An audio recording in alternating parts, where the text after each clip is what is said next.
Welcome to the Creative Penn podcast. I'm Joanna Penn, thriller author and creative entrepreneur, bringing you interviews, inspiration, and information on writing, publishing options, and marketing ideas for your book. You can find the episode show notes, your free author blueprint, and lots more information at thecreativepenn.com. And that's Penn with a double N. And here's the show. Hello creatives, I'm Joanna Penn and this is episode 451 of the podcast. And it's Friday, 20th of September 2019 as I record this back in Bath after a lovely weekend in Lisbon. So today I'm talking to Jen Loudon, who specialises in self-care and writing retreats. And she's learned a lot about writing over the years, and she shares some hard-won insights in this interview, including being on Oprah, which didn't quite turn out how you might expect. Oh my gosh. Being on Oprah probably sent me into about a 2-year depression. Yeah, because I wanted to be on and have her ordain me. I wanted her to bless me with the oil of Oprah and say, you are enough and your work is great. So that interview is coming up. But first of all, in publishing and book marketing news. So big news this week, and something that has been talked about amongst the community, which is PublishDrive has announced a new pricing model.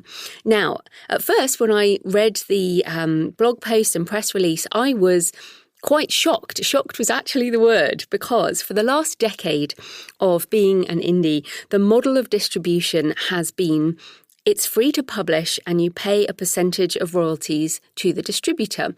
And that's the model that Amazon, Kobo, Apple and companies like Smashwords and Drafter Digital have always used. And that is how PublishDrive started out. But now they are changing their model and they're offering a new way where you pay a flat fee per month, and it depends on how many books you have, and you get 100% of the royalties collected. So obviously those main stores will still collect their percentage, but you won't have an amount taken out for PublishDrive. So I spoke to Kinga Gentetix, who's been on the show, the CEO, about this, and to try and clarify what this was about, because we've had many companies over the years who have who have offered a service model, but it's been really expensive and essentially has not necessarily been a great deal for authors. So I was like, I need to figure out where this fits, because this is a new idea to me. So I talked to Kinga and I definitely feel happy with what they're doing. Basically, PublishDrive no longer considers itself an ebook distributor. It is now software as a service. So software as a service, which is paying a monthly fee for services that you get. Many of us do this for all kinds of services that we use as authors. So this is payment for the many tools that PublishDrive now offers, rather than a percentage of royalties. You have access to the analytics, the ad tools, promotions, and there also the new Abacus team royalty splitting, which many people have jumped on, which you don't even need to use PublishDrive to actually use. So all of those are essentially paid services. They do have a free baseline for one book, but then it goes up from there. So I've been puzzling on this because essentially it might not be a great fit for some authors, but for other authors who go all in, it is a great model. Because obviously, if you are selling a lot of books every month on all of these different platforms, then it will be better for you to pay a monthly subscription rather than pay per book. So they have all the maths there, so you can work out if you're a good fit for it. Certainly, it means that you want to be actively using the tools that they offer. So I think it's really interesting. I think after a decade of kind of being used to the model of percentage royalties going to a distributor, this is something different. Now, I use PublishDrive for Google Play and the Chinese ebook stores, as well as Eastern European stores. But I'm still on Apple and Kobo and Amazon Direct, as well as draft to digital for other sales. So I'm obviously going to think about my situation. My situation will be different to your situation because essentially everyone is different. And I've been doing this a decade, as you know, and I just, whenever a new provider has appeared, I've put my books on another provider. So yeah, this is really interesting. So we shall see what PublishDrive come up with in the coming months, but I am certainly on the platform and interested to see what's going to happen. In other news this week, an article went viral from a traditionally published author on essentially losing $350,000 without really trying. That was her title, excellent clickbaity title there. And essentially she talks about not understanding the reality of money in the publishing world. She kind of thought that because she got an amazing deal, that every deal subsequently would be better. And so she spent the money and didn't put enough aside. But it went the other way. It spiraled downwards, as many authors do. Essentially, if you don't earn out, then the next advance will be lower and lower and so on. She says just a couple of quotes from the article, which is on Medium. I'll link to it in the show notes as ever. She said, "How would my life be different if a fellow writer or someone in the industry had told me that the money I'd be receiving for my advances was absolutely no indication of what I could make on future book deals? So much of an aspiring writer's life is focused on getting that first deal. Did anyone tell me that a staggering advance was not something I should depend on or get used to? In fact, it's extraordinarily common in the publishing industry for untested debuts to be paid large sums they will never see again. Did the MFA in writing program I was part of in any way arm me with the knowledge to protect and advocate for myself in the publishing world? No. The range of my advances has gone from $75,000 per book to $20,000 per book over 5 years. So I wanted to bring this up. Well, one, loads of people talking about it, and in the traditional author sphere and also the indie author sphere. And what I would say is, seriously, this is a business. And I do hope that you guys are arming yourselves with the knowledge and empowerment to protect yourselves. I hope I've done that over the years. Obviously, Dean Wesley Smith, Christine Catherine Rush, the Alliance of Independent Authors, and a number of other people, we all try to educate you on the possibilities of this kind of thing and have talked about traditional publishing as well as indie. So talking of Dean Wesley Smith, he's posted 2 articles in response to that one, comparing the financial approaches of traditional publishing versus indie publishing, and essentially saying, yes, obviously traditional publishing, you can get this spike income and then a decline or a disappearance of income, and you don't get the book back or any other revenue from it. Whereas being an indie, you get lower amounts per book, but for the long term. And after a number of years of production, indie, wins for revenue and control. But of course, remember that Dean, and I think this is the important point, I can say things based on my decade of being a happy indie and 8 years full time now, which is kind of crazy. In fact, it's more than a decade. It's 13 years of writing and 8 years of doing this full time. And essentially, I have had traditional publishers for foreign rights deals, but I have still not chased a traditional publishing deal, let alone had one in English. And so, but Dean and Chris Rush and Orna Ross, for example, and lots of other people I've had on the show have had traditional publishing deals. So listen to Dean and go read these posts. One's called The Math, and the other one is a subsequent post about math, which I'll link to in the show notes, and really talking about, well, here are the realities of it. I don't think there really is any excuse anymore for not being educated about this stuff. You just have to find it out. And we're authors, we're readers, and there are books on every single aspect of money.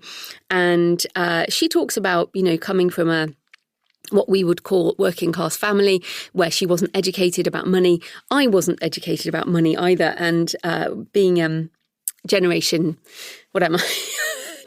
X, Gen X, with boomer parents, boomer parents who had jobs, got great pension benefits, jobs that don't even exist anymore, but I don't even have that, so I do my own investing, my own pensions. This is not a financial show, but just a few books I wanted to mention if you haven't got to grips with money. And I don't think it matters whether the money comes from a book deal or from a job or from a side hustle or from anything. Money is money. You have to learn to manage money.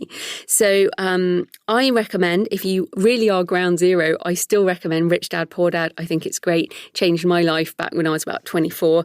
The Cash Flow Quadrant is the one after that. So these are Kiyosaki's books. The Cash Flow Quadrant is the book that convinced me I needed to have my own business. And so I started my first business again, at this point, 20 years ago, started my first business. And I've had a lot of businesses over the years, but this particular business, obviously, I've had for 10 years, and it was probably my 6th or 7th business. But yeah, the Cash Flow Quadrant really convinced me on that. And then the third book, Rich Dad's Guide to Investing, which I'm actually listening to on audiobook at the moment. I've read it before, but I'm listening to it again because it's really good to come back to these principles over time. Also, Tony Robbins' Unshakable, which I've mentioned before. And of course, all those books are very American-centric. And if you are not in America, you have to switch them around to your own legal situation. So obviously in the UK, things are called different stuff, but the principles are still the same. And also, I have a book too, Business for Authors, How to Be an Author Entrepreneur. And that was based on 13 years as a business consultant, and essentially is all about how business works and why publishing is not that different. So yeah, I really hope that some of those help you. Of course, Business for Authors is in audiobook and I narrated it, so you can get that all the usual places. So it is time to get empowered, and I hope you feel more empowered listening to this show about publishing, about writing, but also knowledge about money. It's so important to be empowered about. So in futurist news, very exciting this week. 2 companies I have raved about in the last few months have merged. So Descript, which I mentioned after Podcast Movement and I have been using for the last month, has bought Lyrebird, which I mentioned in my AI show back in episode 437 on voice synth. So basically Descript is just fantastic, right? So you upload your audio and it does transcription, but also enables you to edit the audio file by editing the transcription. And you can copy snippets of text and that will copy snippets of audio, which is how I did the Jen snippet at the beginning of this show. I'm so thrilled about this. I've wanted to do this for ages, but doing it the old manual way was just a pain in the neck. So I love Descript. Of course, I have an affiliate link, thecreativepenn.com/Descript. Although it looks, and you get 100 minutes of free transcription, but it looks like transcription is free anyway. So regardless, but check out Descript. But then Lyrebird, so I mentioned that because they have been working on voice synth, so making voices, AI voices sound natural. And what they've done, their first product together is called Overdub, or it's a feature of Descript, which means as a podcaster, you can type what you need. So let's say I say, Rachel was born in 1968. And then later on, I need to change that. I could say, I could just type Rachel was born in 1970, so change the year, and it will generate the voice to replace that word. So I don't have to come back into my little studio and re-record it in order to fix it. So at the moment, it's just this tiny little snippets of voice. And they have a really big thing about ethics. So it's only your voice. So you can't download this audio and do overdub using my voice with their software. So they've got a huge page on ethics. They're very concerned about deep fakes. But I'm obviously excited about this because I've talked about it. And when I went on to read more details, I found this submit a use case button. And so I submitted a use case, which is, tech speak for give us an example of something you want to do. And they have something in development called Voice Double. And I'm very excited about that. It sounds like what I have said that I want, which is a voice double, which is an AI that doubles for my voice that I can narrate with. So we shall see.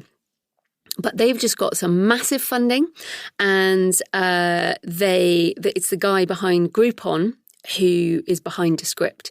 So this is not just a tiny little company with no future. This is a very well-funded AI-based company. So definitely have a look at Descript if you're interested in transcription, let alone anything else. So my personal update this week, I had a great time in Lisbon. As I mentioned, the weather was perfect. It was just lovely. It's around 30 degrees centigrade, perfect for eating and drinking outside on the rooftop bars and restaurants overlooking the city and the river. And of course, book research, including finding some Peruvian mummies in a library behind a ruined convent. So I'll see if I can get that into a book. You can find my article about it with pictures and thoughts from the trip at booksandtravel.page/Lisbon. Lisbon, links in the show notes. Also on Books and Travel podcast this week, Jay Thorne talks about travelling by Amtrak train across the USA, why he loves travelling by train in a land dominated by cars, and his best, most scenic routes, as well as recommendations for how to travel on the Amtrak. Also this week, I posted my 8 years author entrepreneur lessons learned post. I do this every single year, have done since I left my job.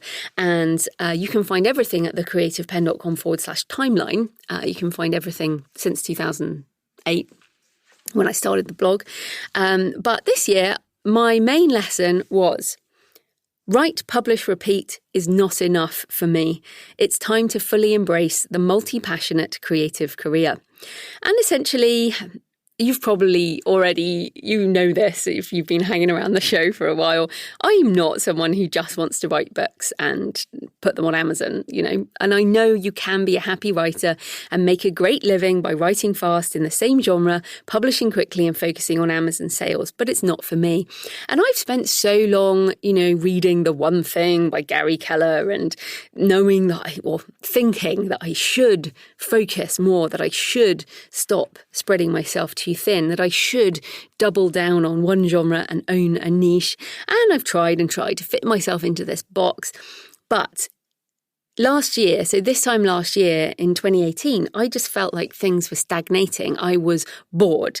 I know how to do this. I know how to write books. I know how to publish them. I know how to do book marketing. And although I love the process of writing and I love putting books out into the world, I just felt like, this can't be it. This can't be all there is. I just don't want to just do that. And so I started to look for other things. I didn't want this to turn into another job. And so I followed my curiosity. And this last year has been pretty fantastic. I have jumped into AI. As you know, I've looked at, I've done voice coaching for audiobook narration. I've traveled more because I said no to speaking this year. I have been traveling more for book research. I've been learning new things. I've been doing courses, going to events. And I feel like this year has been fantastic. I've expanded my creative world as such, and the ways I can create have changed. And I've also learned more about productivity. It's less about the to-do list and more about spending time on the things that I really want to achieve. And yes, so also I measure my life by what I create, but what I create doesn't have to be just books. So this podcast and the blog and Books and Travel, the podcast and the articles there and AI and everything that I'm doing this is it's almost like a new lease of life on my business, and I'm just super excited. So obviously writing is the basis of everything I do. I'm reading, I'm creating this audio from written notes. It will be a transcript with written notes. I create a book with dictation that I then edit into words, and then I read it into words. So to me, the whole voice and words and everything comes back to words. It's just this can exist in audio and still be as creative as putting out a book. And I think many in the author community, we can be guilty of thinking that the book is the be all and end all, whereas there can be so many more options for being creative. So I wanted to challenge you. What are you doing right now because you think you should be doing it? And if you're not excited about your writing life, whatever stage you're at, what can you do to change things up so you regain that joy? And joy and excitement, I hope you felt that with me this year, that really I have rediscovered my enthusiasm for so much. I just think we're at this cusp of a new exciting phase of development. Happy times, my friends. Right, thanks for your emails and tweets and comments this week. Quite a few of you have said that me talking about my shoulder and my posture has kicked a few of you into gear. Sophie Bouchard says, inspired by the podcast this week, I finally made time to see a specialist about back problems I've been carrying around for almost 3 years. It feels like a good investment to support my daily writing practice. Fantastic. And Tony Lopez sent a picture. He said, thanks to your podcast and story about shoulder pain, I've used these drawers to raise my monitors for better posture. Not pretty, but my posture is a whole lot better now. I'm 44 and spending 18 years behind a computer, so I need this. Fantastic. I'm so glad. I always feel happy when my pain helps other people. Just a couple of, thanks to Kay Vincent, who sent me a weird Memento Mori picture from a church in Cheshire. Always appreciate that. And also, Martha Knox said she gathered an idea from Going Wide podcast and also thought about Mike Shatskin's interview about Ingram Sparks' ability to reach libraries, colleges and bookstores. The infinite bookshelf. In each of these podcasts, I saw the bookshelf of the future with no boundaries other than electronic transfer. As a worldwide book publisher and indie author, my customer in Australia from Angus and Robertson, an Overdrive reader, a UK or EU bookworm, and a customer down the street in Missouri can read books. There are no physical boundaries to download and read a book. I am contemplating Africa next. China awaits. Thanks. That gives me chills, Martha, and I love that you say this is the infinite bookshelf of the future, but actually this is now. This is what we are doing now, and I love that you have got this, that the penny has dropped on what this really means, the opportunities we have. And just circling back to that traditional publishing example, one of the very sad things I find about traditional publishing is that people sign worldwide English rights and a publisher does not publish in all these territories. Often they will sign away worldwide English and the book will only be available in a couple of territories. So if you are going to sign a contract with traditional publishing, and there's nothing wrong with that if you know what you're doing, then make sure you don't sign away the whole world unless they are going to publish in the whole world. So thank you for all of that. Oh, and amusingly, just wanted to shout out to Carrie, who says she's spent the last couple of months jumping around the episodes of the last few years on the Creative Penn. She says, I feel like I'm walking through history. I found much of the earlier information has transformed or become obsolete, which is fantastic. And this is obviously hilarious because over the years of doing this, the industry has changed so much. So yeah, that's why I try and do craft episodes now and then because, things change. Okay. So today's show is sponsored by Readsy. Do you need an editor or a cover designer? Do you need help with marketing, publicity, or your author website? Are you looking for a ghostwriter? Reedsy is a curated marketplace for the professionals you need to help you on your author journey. You can search for what you need and know that everyone there has been vetted in advance. You can also find free courses on everything from craft to marketing to business.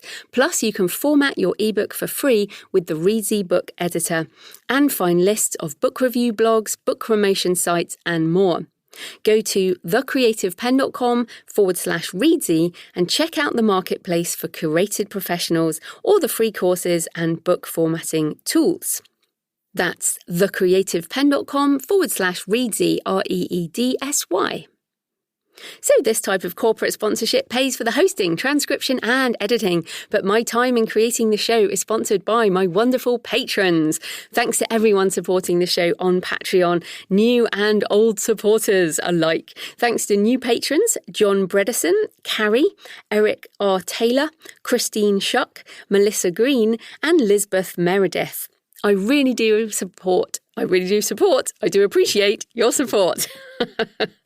On Patreon, like the tweets and emails, it demonstrates you enjoy the show and want it to continue. And you can support the show with a couple of dollars a month and you'll get the Q&A audio every month. And I was really happy. Also got a comment this week. A supporter said that a couple of years ago they started supporting on Patreon and they used to listen to the Q&A and they didn't understand a lot of it. But now they know how much they've learned because they get it. And I love that. I mean, we all have to learn somehow, right? So you can support the show just a couple of dollars a month at patreon.com, patreon.com/The Creative Penn. Right, let's get on with the interview. Jen Loudon is the international best-selling author of 8 non-fiction books on well-being, whole living and creativity, as well as a coach, professional speaker and retreat leader. Hi Jen, welcome to the show. I love that international. It makes me feel like a spy or something. Well, you're for sale here in the UK, so you're international. I have in 9 languages, so I think it's fair to say that. But I just love the way you said it. It made me feel really cool. Oh, great. So you have been writing and publishing and doing all kinds of things for ages. So tell us a bit more about how you got into writing. Well, you know, one of those stories I always wrote or I always wanted to write. I can remember sitting in high school and, you know, before starting short stories, then, you know, occasionally finishing them. And I always was creative. I was always making movies and taking photographs. And to me, like being creative was the whole point of life. And I actually ended up at USC Film School and thought I would be a director, but realized pretty quickly I didn't quite have the chutzpah for that. And then thought I'd be a cinematographer and realized I have learning disabilities. And in the 80s, being a cinematographer was it is still really technical, but there was measurements and all kinds of things I couldn't do. And so I fell back on writing, kind of almost like, well, this is something I can do. And I pursued screenwriting fairly unsuccessfully for a while. And out of that unsuccess, that failure and that frustration came my first book. In a really quite a beautiful moment of grace, the title came to me. And that started when that book became a bestseller. It really started my whole career. And I just kept following it wherever the next book idea led. And in case people don't know, what was that book title? The Woman's Comfort Book. And that was published in 1992. It's still in print. It still sells a few thousand copies a year, which I find amazing. So it was really, to me, when I look back on that time in my life and I look back on that title and I look back on what that book has done for so many women and for myself as well, I think it was my psyche speaking to me and saying, you need to learn how to be compassionate with yourself. You need to learn what healthy self-care is. And I was such a driven, ambitious 26-year-old that I think the only way my psyche was going to get across to me was if it was through doing something that would get me out in the world. I wanted a career. I wanted to be a writer so badly. And it's interesting because I think the film school kind of screenwriting thing, I mean, that is pretty harsh. It's a harsh world, isn't it? Yeah, so, it is. Did that kind of inform, it's almost the complete opposite to go into self-care. It is. It was, I think it beat me down. When I started at USC, I was 19. I'd never lived in a city. I didn't know anyone in Los Angeles. I was so out of my element. I mean, I was surrounded by brilliant, ambitious people, and I was kind of a surfer chick from Florida. So it was, it was very hard. I didn't have the strength of character or the inner resources to really deal with it. And I went through a lot of depression and a lot of struggle. And I look back at that young woman, I think, oh my gosh, I wish I could go give you a hug and tell you it's all going to be okay. But of course, we don't know that when we're 19. No, we sure don't. So it's interesting because, of course, you've been writing now, for all these years. And yet, as I know as well, we learn things as we go along. And, I think when people are just starting out writing, they think, oh, you just learn this one set of things and that's it. So what have you learned about writing that might surprise people? So I just literally, before you called me, I sent off the almost final draft of my newest book to my editor. I just pushed send and then sat back to talk to you. So what have I learned right this week? I learned how much I forget that I can trust myself. I forget. It's like we have amnesia. I completely, I had a week and a half to turn around the last edits, and I went, oh my God, I can't do it. I'll never be able to do it. I'm going to completely blow it. I'm going to make it worse. Like it was as if I was that 19-year-old young woman again, instead of someone who's been writing professionally, since the early 90s. And so I think that part of what we have to develop as writers that we don't really think about a lot is how to work with our minds and how to work with our hearts so that we can do the inner work in the midst of those moments of pressure, in the midst of those moments when the characters aren't talking to us or the ideas aren't flowing or the deadlines are really tight. And I didn't know that for a really long time. And I still forget it. And I went out for a run in the midst of all that. And sometimes before I go for a run, you mostly run on trails, and I live at elevation, and it's fairly taxing. And I'll be like, I'll have this low grade thought, I won't be able to do it this time. Like suddenly my legs aren't going to work or something. Now there's nothing at stake. It's just me going for a run. And I stopped in the middle of the run and went, oh, wow, I don't trust myself to show up and do the run. And it's the same thing with finishing this book.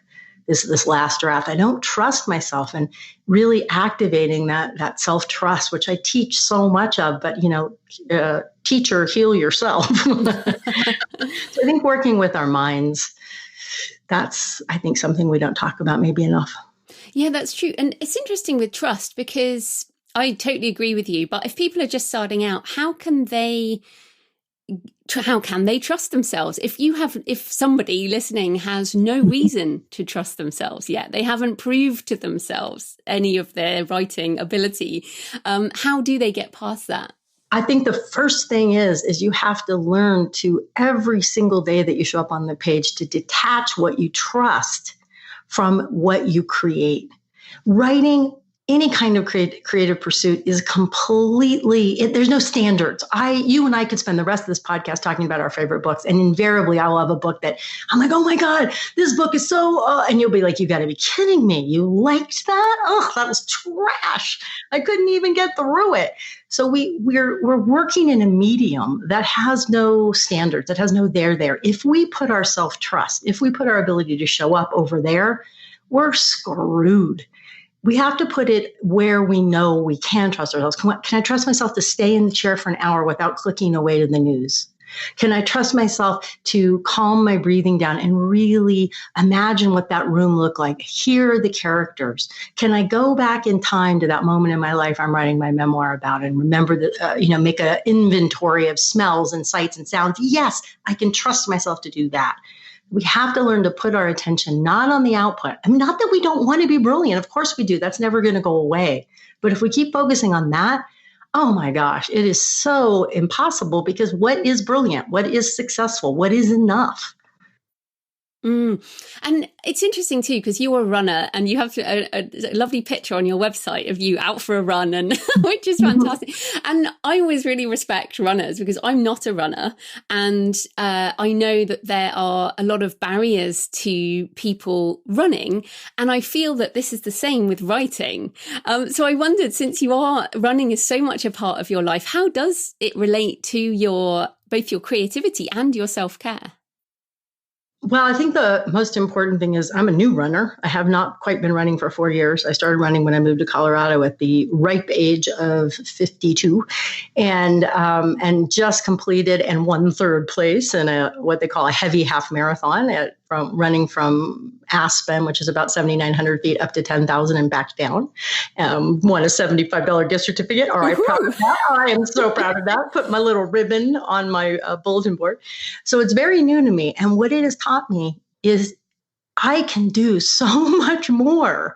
I am capable of doing so much more. It's made me so much tougher, but not in a puffed up, sort of push yourself until you, fall over way, but in this steady, stay where your feet are. It's one of the things I learned from a running coach. Stay where your feet are. Stay where your words are.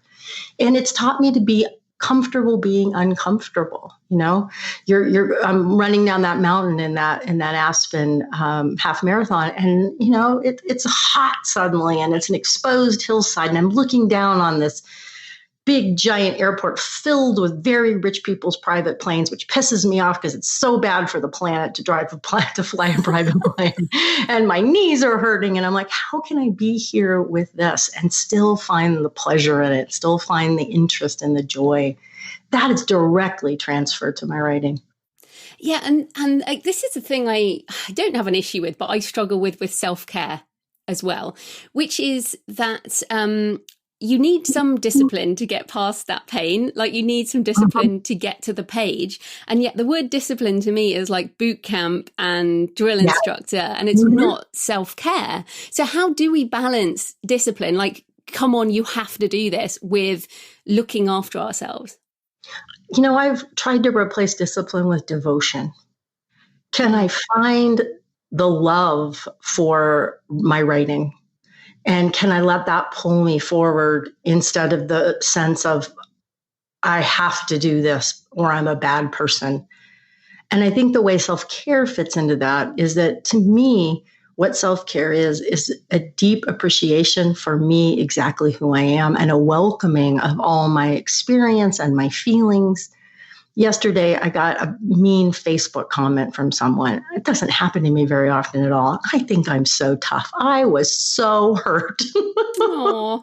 And I went and laid down. It was about 5:00, and I went and laid down in my bedroom and put my hand on my heart and just took deep breaths and just welcomed everything I was feeling, my anger, my wanting to go lash out, my hurt, my feeling exposed, all those feelings. And after a couple minutes, I felt so much better. So I think there's a way that when we can keep tasting self-care in a way that really helps us love who we are and the experience we're having, and we drop a lot of the cultural baggage. I mean, when I wrote that first book in 1992, nobody talked about self-care. Oprah was still Jerry Springer. And now it is a $1 billion plus industry. So it's got so much baggage around it. So we have to find what's fresh and true for us. And at its core, I think it's about how can I be with myself and welcome myself as I am. And I don't know if you know the singer Lizzo. No. Oh, she's a classically trained violinist who's become this female rapper phenomenon in America, and I don't know about in the UK. And she's all about self-love and body positivity. And I was watching a video of her, and it's just like that's what self-care is to me. And I think we can really tie in with our writing. Yeah, that's fantastic. And it's interesting because you mentioned Oprah there, and you've been on Oprah, which is very cool. And of course, everyone thinks that is the moment you are ordained, everything in your life will be perfect for the rest of time. And yet you're working on this new book, Why Bother, which I haven't read it, but it seems to suggest that there are more lessons you've had to face as well. Oh my gosh. Being on Oprah probably sent me into about a 2-year depression. Yeah, because I wanted to be on and have her ordain me. I wanted her to bless me with the oil of Oprah and say, you are enough and your work is great. And I was a guest for a segment. And so she mentioned a book and she said something good about it, but I was just a cog in the machine. And what was great about it over time, but at the time was horrible, was it really made me start to realize that I had become someone because of the success of my first book, who kept waiting to be chosen by Oprah, by Good Morning America, by the magazines, by my readers. And I lived that way for years. And it is a debilitating, awful way for me to live. And eventually I turned it around where I wanted to choose me, and I wanted to grow a company, my little teeny tiny company that could support me, whether I was published or not, whether Oprah ever knew my name again, and where I could talk directly to people. And I was lucky that I went online really early in 1999 and started an email list. So I had some early advantage, some of which I squandered, unfortunately. But it was the deeper, like, I choose me. And that's really a story. That's a story and part of the Why Bother book. How do we choose ourselves when we find ourselves in these places of why bother? Wow, that's so interesting, because that waiting for someone to ordain you is so common, and I think it's got a lot to do with imposter syndrome as well, to feel like you're not enough. So how do we get over that feeling of we're not enough? Well, I have an online membership site, and I create an audio for it every week. And I just was recording one this morning before we spoke. And I was reading some of the words of Sharon Salzberg, who is an American Buddhist meditation teacher in a variety of, she studied in a variety of disciplines or lineages, but she teaches in Insight Meditation Center in Massachusetts. And one of her books is about faith, which you don't think of as a word that has anything to do with Buddhism. But she has all these wonderful interpretations of it. And one of her interpretations is faith in your deepest experiences. And so when I coach writers, and I work a lot with nonfiction writers, and they have this come up, like, who am I? And, you can totally take a research-based approach, and that's very popular. And we see a lot of TED Talks with that. But you can also take an approach of, these are my experiences, and I offer them to you, and I make these conclusions, and you will make your own conclusions. And that's exactly what, for example, Buddhism has done for 2,500 years, and we could name lots and lots of other traditions and philosophies. And when we claim those experiences and we offer them up in book form or ebook form or blog form or audio form, and we say, this is my experience, what do you think? How can we be an imposter? The only way we can be an imposter is we don't go in and claim that experience honestly and then do our best to translate it into words. Now, I think that's sad, but how can your experience not be authentic? Yeah, I think you're right. And you mentioned there that working with nonfiction writers, because I read a lot of nonfiction, and what I feel at the moment is that I don't want to read a nonfiction book unless it has some opinion and experience in. Like, I was listening to an audiobook, and it was just too much science. They were just quoting. It wasn't a science book. It was about walking, and it was just science thing after science thing after science thing. And I feel like maybe the nonfiction book market has really shifted to a mode now where, unless it's an academic textbook, you have to bring yourself. What do you think about that?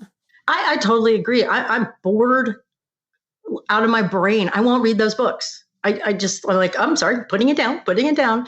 So, and it was, I was having dinner with friends of ours. It was about halfway through the writing process of this book.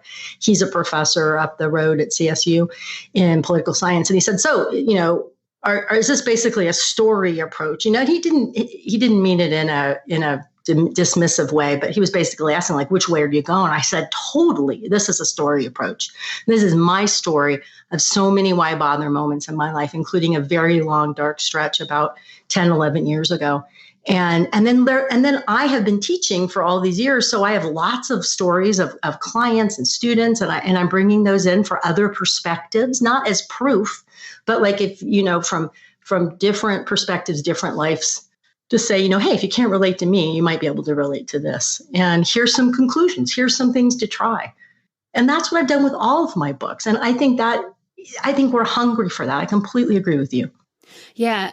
But the problem that people have, of course, is, where's the line between what is personal to me, what will help other people, what might really offend people I love, and also that fear of judgment, which is something I really struggle with. So how have you dealt with that, or has it? It must have come up in your other books. as well?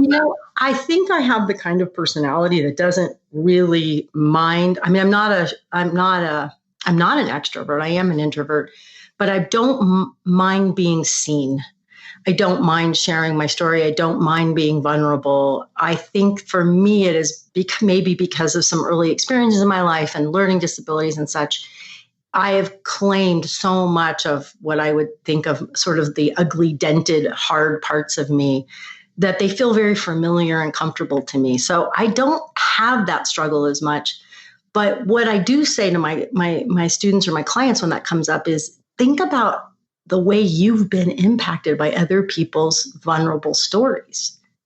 Have they changed you? Would you like to be able to try to offer that to someone else? And then the other thing I say is don't write those and share those stories if you're still hurting from them, if you haven't done your inner work, because then you're sharing them as like, look how bad I am, or look how damaged I am, or please save me. And that is not good for anybody. Yeah, I agree. It can't be therapy. No. And I've shared a lot of my personal stuff, but I've got another site now, another podcast called Books and Travel, and I'm sharing things I've never shared on this show. Cool. It's like a whole nother side of me, and you kind of realize that there's different parts of your life that you might not have revealed. So I think that's very interesting. Now, we've talked there about sort of ordaining yourself and not waiting to be picked, and you've decided to publish this book in a different way. So tell us about your decisions around this. Well, this book has taken years to write, although the actual book itself, once it gelled, has only taken me about 7 months. But I have started so many books that haven't worked. And that includes 4 years and 500 pages of trying to write a traditional memoir with this material that completely failed in every way that I tell my students not to do. And then I tried after I realized that was a no-go, I tried to resurrect it in a different form. And that was called Lessons the Self-Help Guru Had to Teach Herself. And I took a bunch of self-help tropes, like everything happens for a reason, and home is where the heart is, and things like that, and tried to take the memoir and put it into sort of this is what I learned about this trope. And I wrote, I thought, a killer book proposal for it, sent it to my agent, who's a big time agent now, and I haven't given her a book in years, and she turned it down. And I went for a run and I went, I'm not going to let anybody dim my shine. I'm not going to let anybody decide. There's no problem. I'll go get another agent. And then I'm going to work on it some more. Maybe I'll self-publish it. So I worked on it for about another month and it totally fell apart. Thank God she didn't take it.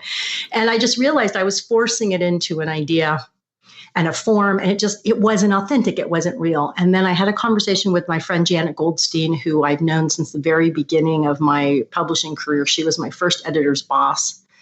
And we stayed in touch. She's an independent publishing consultant now. And she just said, she read the book proposal. She's told me, yeah, it doesn't work. But what's fresh for you now in this material? And that's when the Why Bother came out. And I said, I want to help women and men and people who are in this time of why should I bother, whether it's about a particular thing in their life or their whole lives. And then the whole thing just gelled together. But then while that was happening, I realized I didn't want to go back into that place of waiting for someone to choose me, because the whole thing with my agent really triggered those old sort of Oprah memories. And I didn't want to wait. I didn't want to wait years to get the book out, because you know how slow it is. I mean, just getting the agent to respond took like 6 weeks to get my own agent to respond. It's ridiculous. I'm sorry. So I decided right then and there I would self-publish. And then the question was how did I want to do it? And because I do have a pretty tremendous track record, luckily, with these books, I decided to go with a publishing consultant, Page 2 Books. They're out of Vancouver. And basically you hire them to act like your publisher. They do great design and editing. And then the decision was, do I want to just go to ebook, or do I want to actually print books and put them in the bookstore? And the book reps are pretty excited about the book. So I've decided I'm going to take the risk, and I'm going to it'll look like, just like a regular book out there in the bookstores in print form. And I'm terrified. And, but I'm also like, yes, Jen, show up for yourself. And so I'm trying, not taking money out of savings. I'm working extra hard to make the money now, and running my different programs and things. And just trying to be really smart about it. But, and then the other day I was like, oh my God, what if Oprah picked it for her book club? Fantasies still come and I have to pay to print all those copies. How am I going to do that? And I'm like, Jen, as if you will have that trouble, don't worry about it. or at that point, you go back to your agent and you say, I want to license this for print, and they'll be very happy to take it. Okay, right. Yeah, I'll call you and you'll tell me exactly what to do. Yeah. Oh, absolutely. Well, I think this is very interesting because this is something you haven't self-published before, right? Mm-mm. No, I've been published by Harper. I've been published by Random House. I've been published by Source. I've been published by by National Geographic, by New World Library. So mid-size and big five, but never, ever thought about doing it myself. Yeah, which I think is really exciting. And you have an audience. You have people who love your books.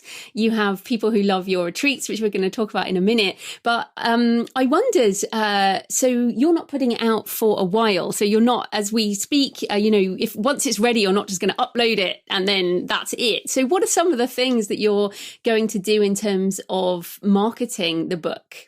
Oh, yes. So I've been so immersed in writing it. I have not made my marketing plan yet, but the few ideas I have that are, on the list that I started, the document I've started, obviously we'll concentrate strongly on podcasts. By looking for people in my audience and looking where they've been. So people, we might call those comp titles that I think, yeah, that's my audience. Those are people that my people also listen to, and looking for what podcasts they've been on, pitching those, putting together a really systematic way to do that. I'll probably hire someone to help me with that. It's not a great strength of my present team. They do a little bit of that for me, but not probably a full-on PR person. I've never seen that to pay off for anybody I know, no matter how much money they spend. So I don't think I'll go the traditional PR route. I have never found that to be impressive yet, but open, who knows? I'll also look into where Facebook groups are happening that have guests in Facebook Lives. That's something that's come on my radar as a great way to sell books. I don't know whether I'm going to do a book tour or not. I've got to decide pretty darn soon. Part of the result of writing this book has really been to reawaken my environmentalist that I had since I was little, and really wanting to become much more of a stand for how we can joyfully approach and mitigate the climate crisis. And that has made me really aware of how flying is not great for the climate. So I don't know that I want to do a book tour. We are about to buy an electric car. We just got solar on our house. And we were looking at doing an electric car tour. And my husband mapped it out. He's like, this is impossible. You will be able to drive 200 miles and have to stop for 4 hours. You're never going to be able to do it. And I'm not good on directions. And so I'm like, so I'm in the early marketing phases. Definitely have been looking at what Marie Forleo's doing. She has a new book, a self-help book coming out. And she did a free course for 5 days as the freebie that you get when you buy a copy of the book. So I'm thinking about doing something like that. So just looking at everything that's happening out there, I'm going to put together best practices. And then I'm going to devote myself for a full year to marketing. Fantastic. And I mean, all those things sound amazing. I would add, everyone listening is saying as well, I can hear them all saying Amazon advertising. Oh, yes. And BookPub. Yeah. BookPub. I can never say that. BookPub. Oh, for sure. Yeah. Yeah, so I would say Amazon ads, you can really only do a BookPub when you put things on a special. And so I imagine that'll be later on in the process. But yeah. And I was also going to say one of the benefits in terms of green publishing, print on demand, which is what obviously a lot of us do when we self-publish, is much greener than a lot of the big publishers' publishing practices. So you've made a green choice that way as well. I didn't know that. I'm so happy. That makes me so happy.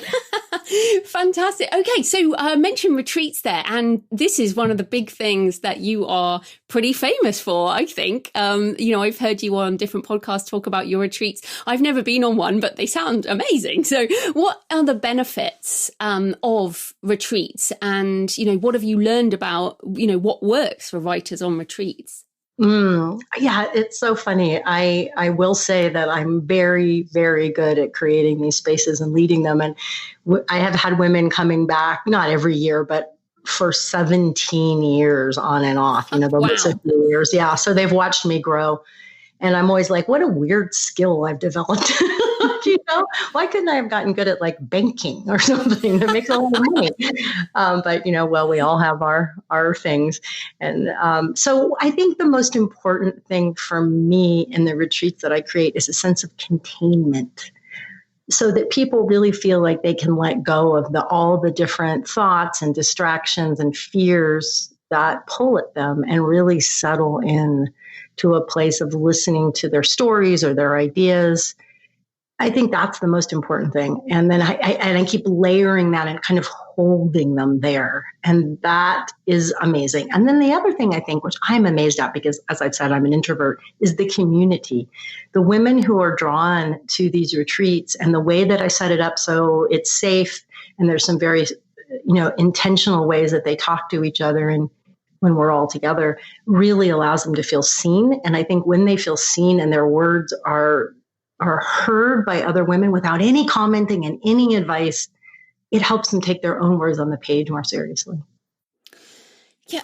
And it's so funny because I find that's the reason I've only spoken on retreats. I've never been on one as kind of a participant. And part of that, I think, is the fact that I don't want to talk about things, if I'm writing, I just want to write. So the way they're structured, like if people come on a writing retreat, are they there to write, or is it more of a self-care thing? So it really depends. So it's set up for them to have a lot of writing time. Everybody's in silence. There's different properties that I use, but there's lots of different places that they go. I am very clear about giving them help and encouragement. I'm on call during writing time for brief coaching. I'm all about the writing, but I find that a percentage of my people aren't. They're really, for them, it's I don't want to say excuse in a bad way. It's like a cover. It's a cover story for them to come and be with themselves. And that used to really make me mad because I was like, no, this is about writing. But then I realized, hey, everybody's in different places in their life. So one person who's come back for the last 4 years, she has a severely developmentally disabled daughter who's been caring for over 30 years, who's had a series of really malpractice incidents with 3 different incidents and has become, just completely incapacitated, the daughter, because of these. And she comes and writes about it. And will she ever write a book about it? I don't know. I mean, I've coached her. I've given her different ideas. I think there is a possibility of a really good book there. I love the idea. She came up with this last time, but I think she comes for the self-care, for the camaraderie, and to use these experiences and get them out of her in writing. And that feels very as valuable to me as the people who have come to finish a book. They don't want anything to do with what else is going on. They just want to squirrel away and finish their book. And I'm like, that's great too. So I get a real range. And yeah, it sounds very healing. And of course, we all know writing can heal us from all kinds of things. And I definitely found myself very healed by writing this book that I just sent off today. Yeah, and actually, I wanted to come back to that because I had another question that came up as you were talking. You wrote this as a memoir, this very, very big memoir, and you you then decided that was going to fail. I think you actually used the word fail. So what did you mean by fail, and how did you know that memoir would fail? I hired Jenny Nash, who's a book coach, to read it. And she poor woman, it took her 3 days to write me the email to say, she didn't know, she had known me as, my professional. And she was so like, oh my God, I'm so excited. I'm going to read Jen's memoir. This is going to be incredible. And then about 50 pages in, I think she was like, oh shit. So it didn't work as a narrative arc. I basically, ended up serving this book perfectly, but it was a series of these times in my life when I got stuck. And so it ended up reading somewhere and then this happened, and then this happened, instead of what I teach anyone who's writing memoir. You have to pick a time slice, and there's the one thing that you didn't know at the beginning that you know at the end. And you have to take us on that journey to learn that, and not learn it as in knock us over the head, but show us so we have the experience of it. And I did not do that at all. I threw in the kitchen sink. But it's very... And I'm glad to hear you hired an editor, because it's so difficult to see our own work, especially memoir, because it's so close to you. Yes. I had hired a book coach before, and the last thing she told me was, I can't think of anything to change. I think it's incredible. I think it's working. So be careful who you hire. Oh, yeah, there is that. And, sometimes several people, especially when it's something so personal. Well, I'm very excited about Why Bother. I mean, it sounds like you've been working on it for so long. I know. Some of the scenes, I'm like, wow, that is such good writing. And I'm like, do you know why that's such good writing? How many years did it take you to write that scene? Well, I think sometimes that's the way it's going to go. Like this other site, Books and Travel, I'm starting to write travel memoir. And, I've got behind me as we talk, I've got about 50 journals from the last 35 years or whatever. And I'm going through them and just going, oh my goodness. And it feels like such a big project, but I'm very encouraged. I am actually encouraged by your story, and I will write a memoir at some point, but I'm not sure when it's going to be. Well, you're young. You got plenty of time. I'm coming up on 45. Wow, that seems so young to me. Oh, no, that's encouraging too. Now, I did want to circle back to the retreat, because as you said, in a very green eco way, of course, your retreats are in America, and many people might not be able to travel for a retreat. They might not have the budget. So what can people do in their home environment or locally that can give them the benefit of a retreat? Oh my gosh, you totally can do it for yourself. When I was midway through the Why Bother book, I knew I needed to get away from all my, my clients and my students and the internet and my sweet and loving husband. And I took my dog and myself, and he helped me find a cabin. And I went up to almost I think it was almost 11,000 feet, a cabin off the grid, no internet, no cell phone service, solar. And I spent 5 days just running and writing and writing. I wrote 16,000 words. So what you need to do, and you don't have to go away, you can do this at home. You need to create that container for yourself, like I do for people on retreat. What is off limits? What are you shutting off? What are you not going to do? You got to give yourself some structure, some form. So for me, it was 5 days, 16,000 words. I will run every day, and I will follow what I want the rest of the time. So if I feel like taking a nap, I'll take a nap. If I brought all kinds of healthy food with me, I made sure I didn't bring any alcohol and I didn't bring a lot of sugar, because I know both of those things are not good for my brain. And so you can create, what are the boundaries for you that are really going to nurture you? Is it turning off the internet? Is it, if you don't have the funds, maybe a friend is going out of town, you can go to their house, where their dirty dishes won't matter as much to you as your dirty dishes do. So you can completely create it for yourself. I've done this repeatedly, and it can be absolutely magical. Although I have to say that cabin was particularly lovely. Much better than my own office.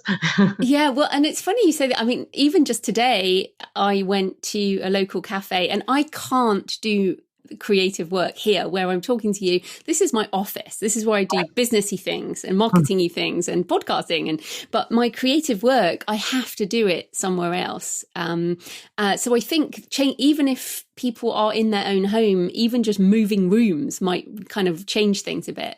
Absolutely. You could be like, okay, Saturday, everybody's out of the house. So my retreat begins when I hear them say goodbye and go out the front door to catch the bus.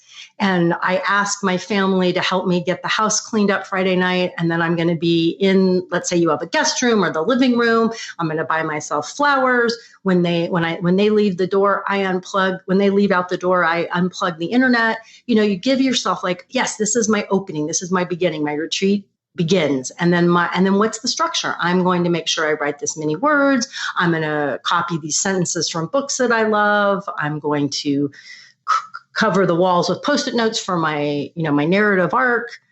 Give yourself a list of possible things to play with. And the retreat ends when they come back in the door and I plug back in the router. Yeah. I'm so glad you said buy yourself flowers then. I don't think we've ever mentioned this on the podcast before, but I buy myself flowers all the time. Well, I love that. That's one of the things I missed. For 20 years, I lived in California, and oh my gosh, I miss the flowers. They are not the same in Colorado. But you've got lovely mountains and stuff, We right? do. I can see a 14,000-foot peak from my office if I lean out one corner of the window. Wow, that's beautiful. Right. Well, we are out of time, and I really appreciate you coming on today. I think that this is such an important topic, and I love that after 30 odd years of writing and publishing and putting your work out there, you're still learning lessons and still sharing them. So thank you for doing that. And where can people find you and everything you do online? Yeah, it's very easy. Everything's at Jennifer Loudon, Loud, as in dog, en.com. And I have a great freebie that is all about getting unstuck. It's towards creatives and writers. So if you're feeling stuck, that can be really helpful. And you can find out about my retreats. We open retreats in mid-October. They do always sell out, but then if for any reason you don't get in, we usually have 1 or 2 people drop out through the course of the year and a spot open up. So 2020 will be coming up. Yes. Well, thank you so much for your time, Jen. That was great. Oh, thank you. So I hope you found the interview with Jen interesting today, and that it made you think about how you treat yourself and value your creativity. So next week, I'm talking about PR with Dana Kay and why getting press coverage can build your brand and what has changed over time with book marketing. So if you've seen Dana speak at one of the writers' conferences in the US, as I have, you'll know she's very experienced in working with authors, and she has some original marketing tips that we'll be talking about next week. So happy writing, and I'll see you next time. Thanks for listening today. I hope you found it helpful. You might also like the backlist episodes and show notes available at thecreativepenn.com/podcast. You can also get your free author blueprint at thecreativepenn.com/blueprint. If you'd like to connect, you can tweet me at The Creative Penn or find me on Facebook at The Creative Penn. See you next time.